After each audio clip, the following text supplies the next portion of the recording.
Hello friends, welcome to the channel CBSE class 10 videos. आज इस video में हम लोग क्लास 10 फुटप्रिंट विदाउट फीट का chapter first a triumph of surgery का फुल एक्सप्लेनेशन देखेंगे। तो आइए बिना टाइम वेस्ट किए ये एक्सप्लेनेशन स्टार्ट करते हैं। ये स्टोरी एक स्मॉल डॉग जिसका नाम ट्रिकी है उसके बारे में है, जिसको उसकी मालकिन जो कि काफ़ी अमीर है उसको खूब ज़्यादा प्यार करती है और उसे खूब सारा खाना भी खिलाती है। लेकिन एक बार ट्रिकी बहुत ही ज़्यादा बीमार पड़ जाता है और उसकी मिस्ट्रेस से वेटनरी सर्जन को कांटेक्ट करती है। तो आइए देखते हैं कि क्या वो वेटनरी सर्जन ट्रिकी का ऑपरेशन करते हैं, क्या ट्रिकी ठीक हो जाता है। इस बार मैंने यानी कि ऑथर ने जब ट्रिकी को उसकी मिस्ट्रेस के साथ स्ट्रीट पे देखा तो वो काफ़ी हैरान था और ये देख उन्होंने अपनी गाड़ी को रोक दिया। ट्रिकी बहुत ही ज़्यादा मोटा हो गया था, वो एक फूलावा बॉडी की तरह लग रहा था, जिसके इच कॉर्नर में एक पैर निकला हुआ था, दोनों कॉर्नर में एक पैर निकला हुआ था। उसका आँख लाल था पूरा और वो सीधा देख रहा था, वो इधर उधर भी नहीं मुड़ पा रहा था और उसका टंग उसके मुंह से बाहर निकला हुआ था। मिस्टर पम्फ्री जो कि ट्रिकी की मालकिन होती है वो हिचकिचाते हुए बोलती है, मिस्टर हैरियट ये काफ़ी कमज़ोर लग रहा है, ऐसा लगता है कि इसमें एनर्जी नहीं बचा है। मुझे लगता है कि ये मेलन्यूट्रिशन से सफ़र कर रहा है, इसलिए मैं इसे एक्स्ट्रा खाना दे रही हूँ ताकि ये रिकवर हो पाए।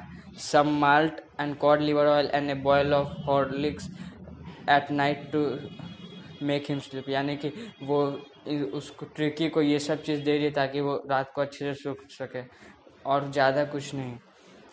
फिर मिस्टर हैरियट कहते हैं कि और जैसा कि मैंने आपको ट्रिकी का मीठा चीज़ कम करने को कहा था उसका क्या हुआ। तब मिस्टर पम्फ्री कहती है कि जी मैंने ऐसा किया पर यह मुझे लिए काफ़ी मुश्किल था, ये काफ़ी कमज़ोर लग रहा था, इसीलिए मुझे इसे वापस से वो सब चीज़ देना पड़ा। इसे क्रीम केक्स चॉकलेट बहुत ज़्यादा पसंद है, मैं इसे मना नहीं कर पाती हूँ।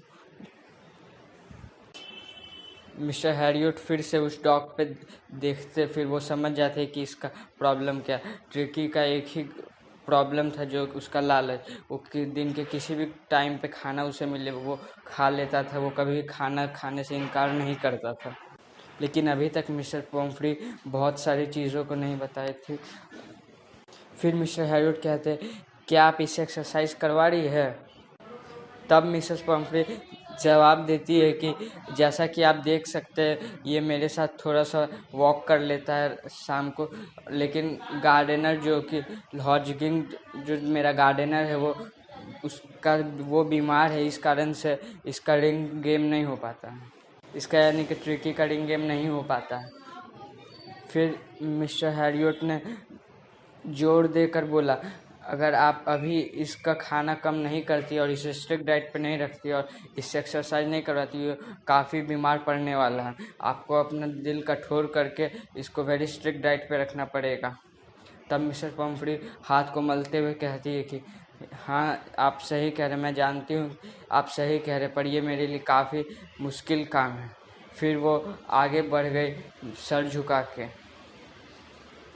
मिस्टर हैरियट वो दोनों को जाते हुए देख रहे थे, उन्हें ट्रिकी बहुत ही लड़खड़ाते हुए चल रहा था, वो ट्वीड कोट पहना हुआ था, वो अच्छे से चल भी नहीं पा रहा था। फिर मैंने सोचा कि फिर मिस्टर हैरियट सोचे कि बहुत जल्दी मुझे ट्रिकी के बारे में उसकी मालकिन से कुछ सुनने को मिलेगा। जैसा कि वो मिस्टर हैरियट ने सोचा था, कुछ ही दिनों में मिस्टर पम्फ्री का कॉल आता, वो काफ़ी ज़्यादा परेशान लग रही थी। वो कहती है कि ट्रिकी कुछ भी नहीं खा रहा है, वो अपना फेवरेट डिशेस को भी इनकार कर रहा खाने से, खाली वो वोमिटिंग करते जा रहा है।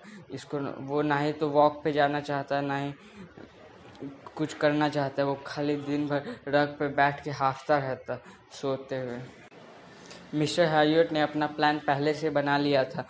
ट्रिकी को ठीक करने का बस एक ही रास्ता था कि उसको 14 दिनों के लिए घर से बाहर ले जाया जाए और फिर वो सजेस्ट करते हैं मिसेस पम्फ्री को कि ट्रिकी को 14 दिनों के लिए हॉस्पिटलाइज कर दिया जाए ताकि वो ट्रिकी के ऊपर नज़र रख सके।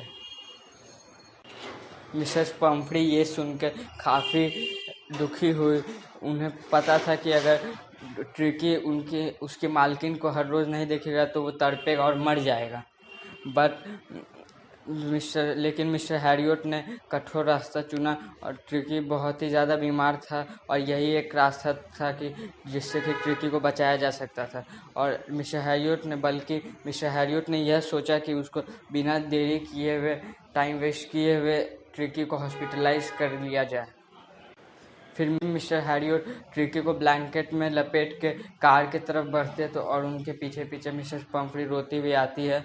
फिर मिसेस पम्फ्री के सारे हाउस स्टाफ जो भी थे वो इधर उधर चलने लगे और ट्रिकी का बेड्स, फेवरेट कुशन टॉयस और rubber rings, breakfast ball, lunch ball, super ball ये सब लाने में लग गए। मिस्टर हैरियट ये जानते हुए कि ये सब सामान उनके गाड़ी में फिट नहीं होगा, वो स्टार्ट किए अब ड्राइविंग करना। आगे बढ़े। मिसेस पम्फ्री रोते हुए एक कोट से भरा हुआ बैग को खिड़की के द्वारा कार के अंदर फेंका और फिर मिस्टर हैरियट जैसे स्ट्रीट कॉर्नर में पहुंचे वो देखे अपने मिरर में कि सभी लोग रो रहा था। फिर वो अपने बगल में बैठे हुए ट्रिकी को देखे जो कि बहुत ही सुस्त था। फिर वो अपने बगल में बैठे हुए डॉग ट्रिकी को देखे, उससे थपथपाया, उसके सर को थपथपाया और फिर ट्रिकी ने अपना पूंछ हिलाने का कोशिश की। तो मिस्टर हैरियट कहते हैं कि मैं जानता हूँ कि तुम्हारे अंदर बिल्कुल भी ताकत नहीं है, पर मुझे लगता है कि मुझे पता है तुम्हारा क्या इलाज है। जब सर्जरी पे मिस्टर हैरियट पहुँचे तो वहाँ के जितने भी डॉग थे सब उनको घेर लिया। फिर ट्रिकी जब नीचे देखा वो सारे डॉग पे और जब उसको नीचे उतारा गया तो वो एकदम शांति से बैठा रहा, वो कुछ भी इंटरेस्ट नहीं शो किया अपने सराउंडिंग में। और जब जितने भी डॉग थे वो ट्रिकी को सूंघे और फिर वो जब कुछ रिस्पॉन्ड नहीं कर रहा ट्रिकी तो उसको फिर इग्नोर करने लगे। मिस्टर हैरियट ने ट्रिकी के लिए एक बेड बनाया उस बॉक्स में उसी बॉक्स के बगल में जहाँ पे और सभी डॉग सोते थे। 2 दिनों तक ट्रिकी के ऊपर नज़र रखा गया और उसे कुछ भी खाने को नहीं मिला, केवल पानी ही दिया गया। दूसरे दिन के ख़त्म होते होते ट्रिकी अपने सराउंडिंग में इंटरेस्ट शो करने लगा थोड़ा और तीसरे दिन जब वो दूसरे डॉग को भौंकते हुए सुना तो वो भी भौंकने लगा।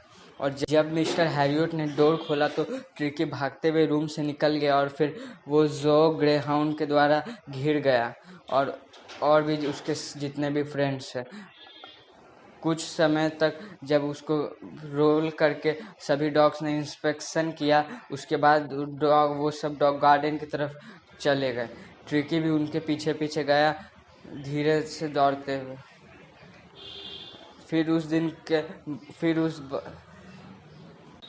फिर कुछ देर बाद उस दिन जब मिस्टर हैरियट खाना खिलाने के टाइम पे प्रेजेंट थे, जब ट्रिस्टन खाना सबको सर्व किया सभी डॉग को, तो सभी लोग दौड़ते हुए खाना खाने के लिए आए क्योंकि वो सब जानते थे कि अगर वो पीछे छूट जाएंगे तो उन्हें लास्ट पार्ट में मील के खाना के लास्ट पार्ट में उन लोगों को कंपटीशन करना पड़ेगा।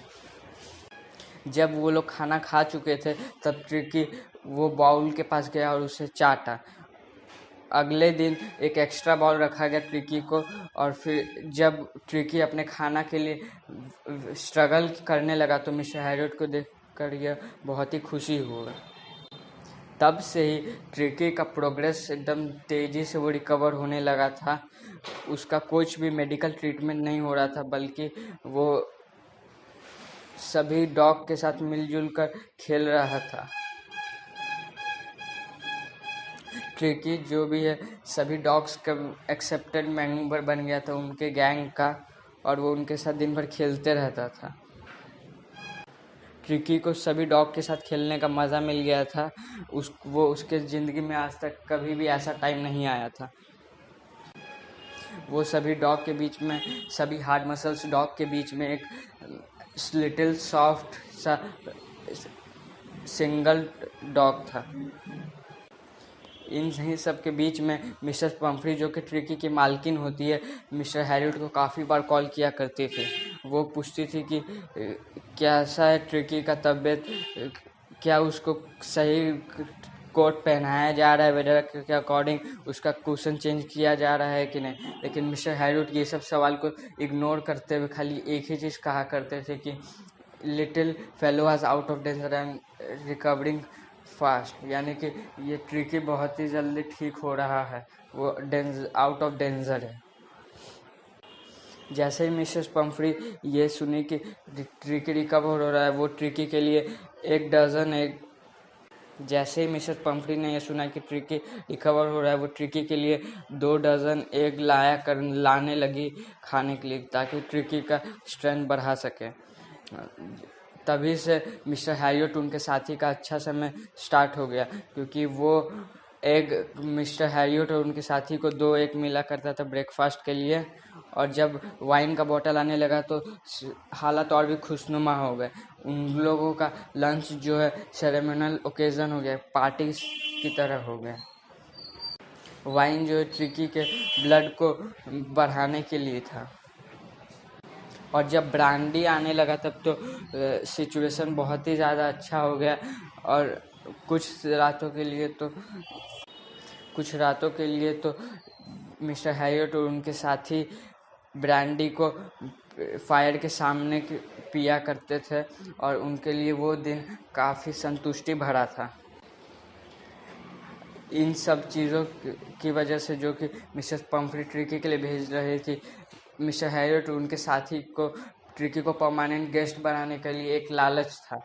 लेकिन मिस्टर हैरियट जानते थे कि मिसेस पंफ्रे बहुत ही सफ़र कर रही है, और 14 दिनों के बाद जब टाइम पूरा होता है तो वो ट्रिकी के मिस्ट्रेस यानी कि मिसेस पंफ्रे को कॉल करके बुलाते हैं कि little fellow was out of recover and waiting collection, यानी कि ट्रिकी बहुत रिकवर हो चुका है, स्वस्थ एकदम हो चुका है, उसको कोई प्रॉब्लम नहीं है, अब उसे आप ले जा सकती हैं।